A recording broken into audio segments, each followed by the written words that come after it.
बताया था, आज हम आपको बताएंगे प्लेटो की न्याय संबंधी धारणा। तो प्लेटो की न्याय संबंधी धारणा, इसमें प्लेटो ने जो मैंने आपको प्लेटो की एक बुक का नाम बताया था, जिसकी बुक का नाम था रिपब्लिक। ये प्लेटो की एक बुक है जिसको हमने बताया था कि ये इसको हम कंसर्निंग ऑफ जस्टिस भी कहते हैं। कंसर्निंग जस्टिस के नाम से भी कंसर्निंग जस्टिस के नाम से भी जानते हैं।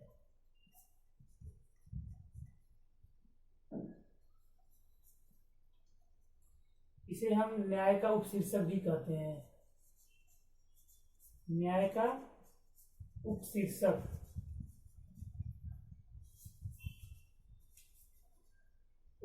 भी कहते हैं। प्लेटो की न्याय संबंधी धारणा है वो, जैसे कि हम आज के डेट में देखते हैं कि न्याय का मतलब ही समझते हैं कि वैधानिकता, कानून से संबंधित होता है। लेकिन जो प्लेटो की न्याय संबंधी धारणा है वो वैधानिक न होकर के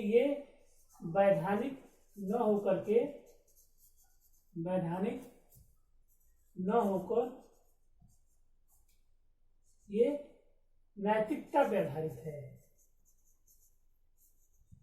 नैतिकता पर आधारित है।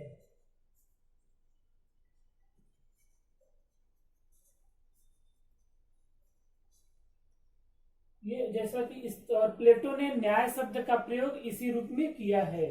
ठीक है, प्लेटो ने न्याय शब्द का उपयोग इसी रूप में किया है। नैतिक अर्थ में, नैतिकता पर आधारित है, जो नैतिक अर्थ में इसने किया है। नैतिक अर्थ में, हालांकि मैंने आपको इसके पहले बताया था कि जो प्लेटो की न्याय संबंधी धारणा थी, इसके पहले तीन रूपों में न्याय की अवधारणा प्रचलित थी। इसमें हमने आपको पहला बताया था परंपरागत सिद्धांत, और दूसरा मैंने बताया था आपको क्रांतिकारी सिद्धांत,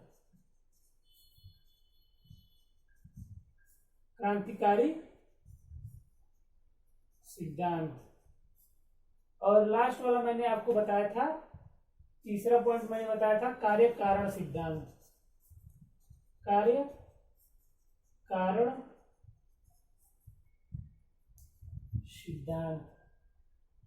ठीक है, प्लेटो की ये जो रिपब्लिक बुक है, इसको हम कंसर्निंग ऑफ जस्टिस भी के नाम से भी जानते हैं, जिसे हम न्याय का उपशीर्षक भी बोलते हैं। ये परीक्षा की दृष्टि से ऑब्जेक्टिव क्वेश्चन में रिपब्लिक आ ही जाता है कि प्लेटो की बुक जो रिपब्लिक है उसको हम न्याय का शीर्षक मानते हैं।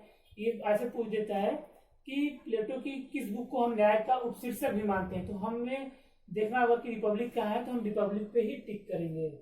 ठीक है, अब जो प्लेटो का न्याय सिद्धांत है उसके दो रूप हैं। ये प्लेटो के जो न्याय संबंधी सिद्धांत है इसके दो रूप हैं। प्लेटो के न्याय सिद्धांत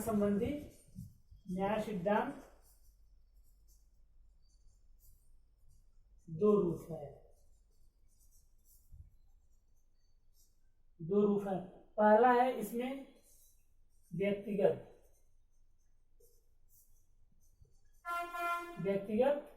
और दूसरा है राज्य संबंधी।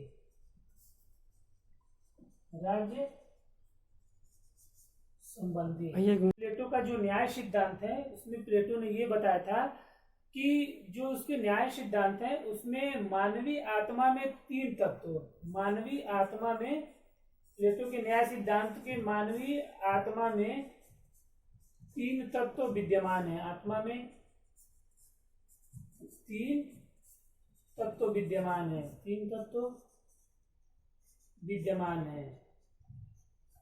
पहला है इंद्रिय तृष्णा,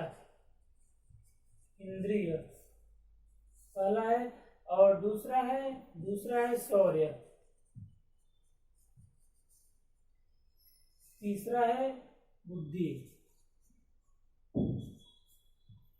यहाँ पे हम देखते हैं कि जो प्लेटो ने मानवीय अपने न्याय के उस शीर्षक मतलब कि कंसर्निंग ऑफ जस्टिस में न्याय सिद्धांत के उसने मानवीय आत्मा के 3 तत्व विद्यमान, आत्मा में 3 तत्व विद्यमान बताया है। ऐसा कि और जो प्लेटो के न्याय संबंधी सिद्धांत की विशेषताएं थी उसमें उसने ये बताया था कि जैसे कि इसमें जो शासक वर्ग है, शासक वर्ग के लिए शासक वर्ग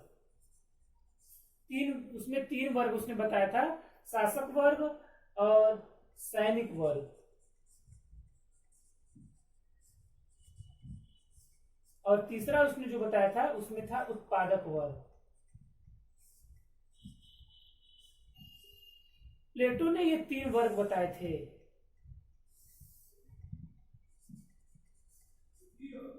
इसमें उसने ये 3 वर्ग बताया था। इसमें इसने ये बताया था कि ये जो है बुद्धि से बनेंगे, मतलब कि ये होंगे दार्शनिक राजा,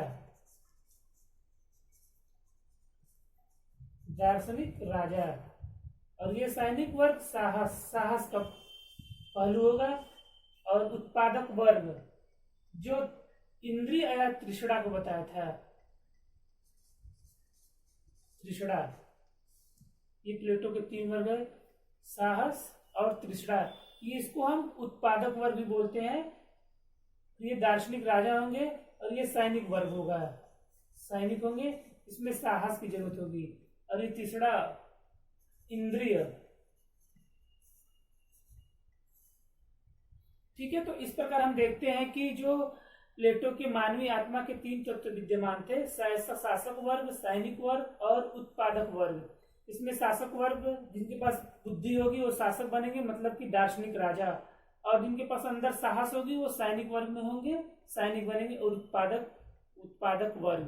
तीसरा होगा उत्पादक वर्ग, पहला शासक वर्ग, दूसरा है सैनिक वर्ग, तीसरा है उत्पादक वर्ग। अगर हमारे परीक्षा में जैसे कि क्वेश्चन आता है कि प्लेटो की न्याय के कितने रूप हैं, तो हम उसमें या फिर कितने मानवीय आत्मा में कितने तत्व विद्यमान है, तो हम यही बताएंगे कि प्लेटो के मानवीय आत्मा में 3 प्रकार के तत्व विद्यमान है या फिर 3 प्रकार के गुण विद्यमान है।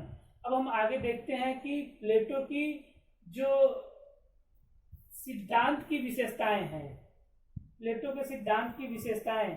पहली चीज तो प्लेटो के सिद्धांत की विशेषताओं में यह है कि प्लेटो के सिद्धांत की विशेषताएं में पहला चीज यह है कि इसमें नैतिकता है, जो इसका न्याय है, नैतिकता मतलब ये कि प्लेटो की जो न्याय का उपशीर्षक है, जो न्याय है, आज के डेट में उसको हम वैधानिकता के रूप में लेते हैं, कानूनी प्रक्रिया के रूप में लेते हैं, लेकिन जो यहाँ पे प्लेटो ने न्याय के संबंधी सिद्धांत का वर्णन किया है, कंसर्निंग ऑफ जस्टिस, न्याय सिद्धांत संबंधी धारणा दिया है, वो नैतिकता से संबंधित है। ठीक है, इसमें कर्तव्यों का उल्लेख किया गया, जैसे कि यहाँ पे 3 वर्ग हैं और तीनों के कर्तव्यों का उल्लेख कर दिया गया है। ठीक है, इस प्रकार एक तरह से हम देखते हैं कि जो प्लेटो के न्याय संबंधी विशेषताएं हैं उसमें जो है कार्य विशिष्टता का सिद्धांत भी है कि शासक वर्ग का काम है कि वो दार्शनिक राजा बनेंगे, सैनिक वर्ग का कार्य है कि वो सैनिक वर्ग करेंगे और राज्य की रक्षा करेंगे आज के हिसाब से, और उत्पादक वर्ग राज्य में उत्पादन करेंगे और वो अपना जो है बहुत सारे एक व्यापार करेंगे, राज्य के कार्यों में जो उत्पादक वर्ग मतलब से कार्य होते हैं वो कार्य वो अपना करेंगे। जैसे इसमें क्या होगा कि अगर इसको हम देखेंगे तो दार्शनिक राजा में, तो इसमें क्या होगा, इसके लिए विवेक होगा, इसके लिए विवेक चाहिए, विवेक। और दूसरा जो हो गया उसमें ये साहस होना चाहिए, और ये तीसरा है ये विवेक अथवा बुद्धि। ठीक है, साहस और तृष्णा, ये एक तरह से देखेंगे तो प्लेटो के कार्य विशिष्टता का सिद्धांत होगा। ठीक है, अब हम नेक्स्ट क्लास में आपको पढ़ाएंगे आगे प्लेटो के साम्यवाद। ठीक है, आगे के लिए क्लास के लिए धन्यवाद। इस प्रकार हम देखते हैं कि प्लेटो के न्याय सिद्धांत की विशेषताएं में अगर हम देखें तो पहला जो है नैतिकता का नैतिक सिद्धांत है कि इसमें नैतिकता नहीं वरन वैधानिकता नहीं वरन नैतिकता सर्वव्यापी है। ठीक है, और दूसरा पॉइंट इसमें अगर हम देखते हैं तो इसमें यह है कि न्याय जीवन का एक आंतरिक तत्व है और संतुलनकारी धारणा, मतलब कि जो इसके पहले 3 न्याय यहाँ पे दिया गया था, परंपरागत सिद्धांत और क्रांतिकारी सिद्धांत, कार्यकरण का सिद्धांत, इन तीनों सिद्धांतों में जो है इन विचारकों ने बताया था कि ये जो सिद्धांत है ये न्याय के बाहरी सिद्धांत दिए थे, जिसको, और प्लेटो का जो न्याय सिद्धांत था वो आंतरिक है। ठीक है, और इस बात पर बल दिया गया है कि जीवन में, प्लेटो ने कहा कि जीवन को में अति को नहीं वरन संतुलन को अपनाया गया है। ठीक है, और तीसरा इसमें पॉइंट था कार्य विशिष्टता का सिद्धांत, जैसे कि हम देखते हैं यहाँ पे कि ये शासक वर्ग जो है बुद्धि मतलब जिसके पास बुद्धि होगी वो क्या बनेगा, वो दार्शनिक राजा बनेगा। और दूसरे वर्ग में देखते हैं ये सैनिक वर्ग की, इसमें सैनिक वर्ग जो साहस होगा इसमें सैनिक का कार्य करेगा। उत्पादक वर्ग जो ये उत्पादन का कार्य करेगा और इसकी वो ये वर्ग होगी तृष्णा। तो इस प्रकार देखते हैं कि इसमें जो है प्लेटो ने मानवीय जीवन के 3 नैसर्गिक तत्व बताया है, विवेक, साहस और तृष्णा। जीवन के इन 3 तत्वों के अनुरूप ही राज्य के नागरिकों को क्रमशः 3 वर्गों में उसने विभाजित किया है, शासक वर्ग, सैनिक वर्ग और उत्पादक वर्ग। ठीक है, तो जो उसकी प्रकृति के अनुकूल है। ठीक है, और इसमें नेक्स्ट है व्यक्तिवाद का विरोध और सावय एकता का सिद्धांत, नेक्स्ट पॉइंट है इसमें हमारा। ठीक है, और जिसमें प्लेटो ने स्पष्ट लिखा है कि नागरिकों में कर्तव्य भावना ही राज्य का न्याय सिद्धांत है। आगे है लास्ट पॉइंट, दार्शनिक शासक। और सबसे जरूरी चीज ये है कि इस न्याय को पाने के लिए इसमें एक दार्शनिक राजा की सख्त जरूरत है। ठीक है, तो जिसके लिए राज्य के लिए एक शासन के सिद्धांत के लिए एक जो है विवेकशील, निस्वार्थी और कर्तव्य प्राण व्यक्ति हो, जिसे हम दार्शनिक राजा बोलेंगे, और ऐसी को प्लेटो ने दार्शनिक शासक का नाम दिया है। ठीक है, धन्यवाद।